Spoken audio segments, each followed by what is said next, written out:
scriptures that we read in church on Sunday morning are letters that are carved onto a page. Those letters were inspired in the hearts of human beings, just like us, by the Holy Spirit of God. And they were inspired to write these words with a purpose in view. And the purpose in view is expressed well in the Galatians text, which speaks about the fruits of the Spirit, and it lists all of the virtues that make human being worth living.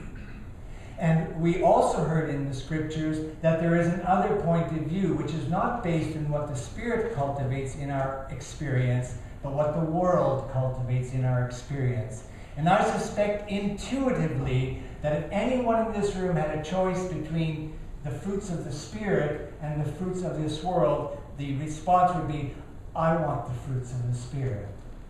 Even so, it's obvious that most of us are stuck in the way of the world. And I titled my talk this morning, Motive for Change, and that's what I'd like to inspire in you. Perhaps you're already well on the way.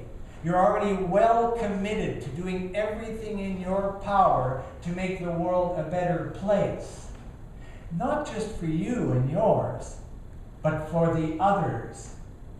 And in a particular way today, I have in my mind a little lyric from Cat Stevens. I know we've come a long way. We're changing from day to day. But tell me, where do the children play? My primary incentive, my primary encouragement to you is to imagine how your resources, your time, your energy, your dream for the future can work together to be sure that by the seventh generation, as the Cree folk like to say, this world is a place that is filled with the fruits of the Spirit. Now, this sounds interesting at an intellectual level. I have a little example from my life's experience of many years ago. I had a friend, Robert. And one spring in the St. Boniface, in part of Winnipeg, Robert started a little urban garden. I was living down by Sundown at the time, and I had a big 40 acres, and I started a little garden too. And both of us went through the growing season, and once in a while we'd sit for a tea, and I'd notice what he had done, and he'd notice what I had done, and we wouldn't say too much about it. He was very gracious. By the end of the summer, harvest time, Robert's garden had beans this big, cucumbers this big, tomatoes this big. He had everything. It was just teeming with good food for human beings. If you were to come to my garden, what you would have seen is a plot about the size of this, thick with weeds.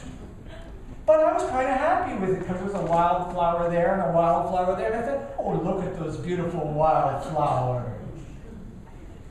But the lesson that I learned from this is that if you want to grow healthy food for your table, for your community meals, to share with others, you have to work at it.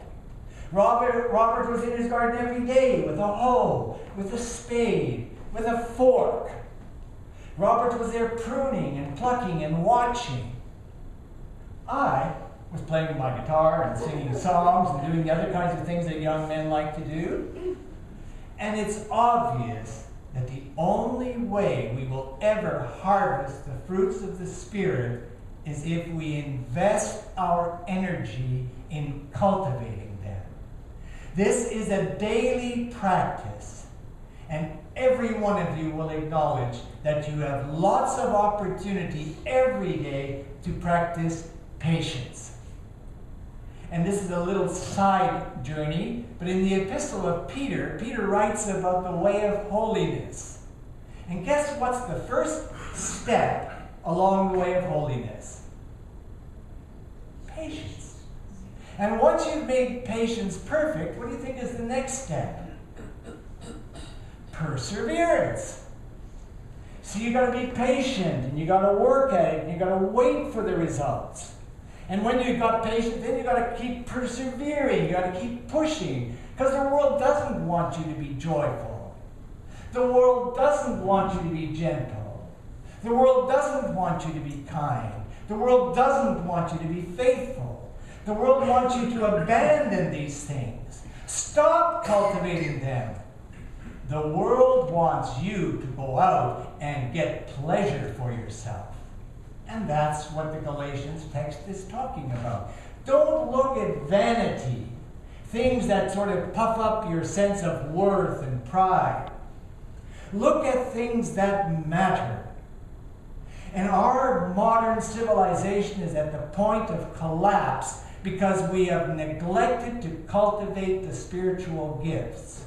And we have been diverted into seeking pleasures in the realm of things that cannot last. And that's okay. If you want to be that kind of person, that's fine. Jesus does not come into the world to judge the world, but to save it, to set it free from its addictions, its diversions, its distractions, its compromises. And Jesus wants to set the world free for a reason. And that reason is well illustrated in the text where we saw people bringing children to Jesus. And the disciples who didn't get it yet, they didn't get it till after the resurrection when they had their encounter with the risen Christ. The disciples said, no, this is not for kids. And Jesus said, fellas, stand back. Let the kids come to me. And why would he do that? Well, inside of Jesus was the Spirit of God, and the Spirit of God was making manifest all the fruits of that Spirit. And Jesus knew that if a child could just come into his arms, that Spirit would bless the child. If Jesus could put his hand on the child's head, that would bless the child. If Jesus could say a kind word, that would bless the child. And so we, as followers of Jesus, should cultivate the relationships we have with these young people. And not just cultivate it by being kind to them, by being patient with them, by being forgiving of them, because they don't know all the rules yet. But there's another way where your relationship with these children is so important.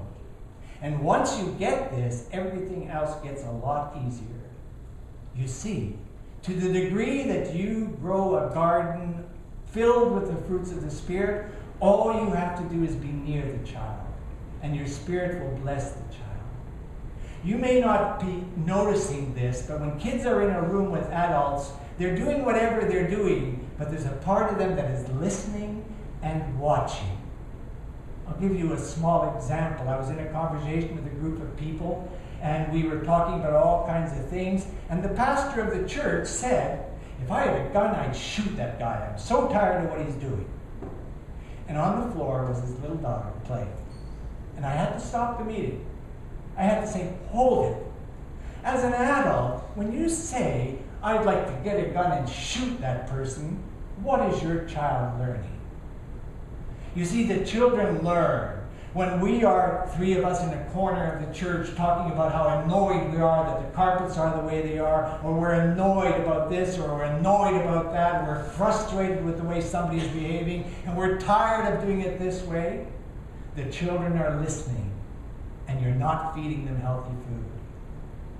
You see, you're feeding them contaminated food. You're feeding them the food of your own frustration. You're feeding them the food of your own impatience, your own lack of love. Because love covers a multitude of sins. And I'm not saying we shouldn't be honest and truthful and open with one another. But it's a lot better to go when there's a child listening and say, Bob, I wasn't quite sure what you were up to in church on Sunday morning. Could we get a cup of coffee and talk about that? Now the child is learning that adults negotiate resolutions and don't try always just to get their own way. So I'd like to say to you that we are in a critical moment of human history, and we grew up learning skills that made it possible for us to generate a good life. But the children grew up in a different world, and that world was mainly focused on getting hold of their imaginations and exploiting them for the profits of the multinational corporations. How on earth is it possible in a democracy with free people, responsible people, people who get to choose leaders, that we should have so much that is advertised to the kids. And let's just take sugar as an example. How much disease hasn't been brought into our experience? Barbara mentioned about the First Nations and diabetes, how they didn't have it before we got here. So I want to encourage you. I want to encourage you to invest your life in the future. Each one of us is approaching the horizon of our life where we will step out of the picture. We will go on to the great beyond, where we will discover whether what we believed was true or not. And hopefully we will find it to be not only true, but much more wonderful than we ever imagined. But when we leave, those children will have to live their lives. Let's give them the gift of patience by our example. Let's give them the gift of love by our example. Let's give them the gift of love by our forgiveness. Let's exercise the fruits of the Spirit so that our children may absorb the way of God and in this way be saved from the way of the world. It's an important time in the history of the world, and we're either going to be motivated to change or we're going to be motivated to just hang on until we're free of it. I hope you will decide to change. Get involved. Don't be a consumer. Be a citizen. That's what God is looking for. And if you're a good citizen here, you'll have no troubles in the kingdom of heaven, because God is watching and God knows what your priorities are. Let's do what we can to make a difference. Amen.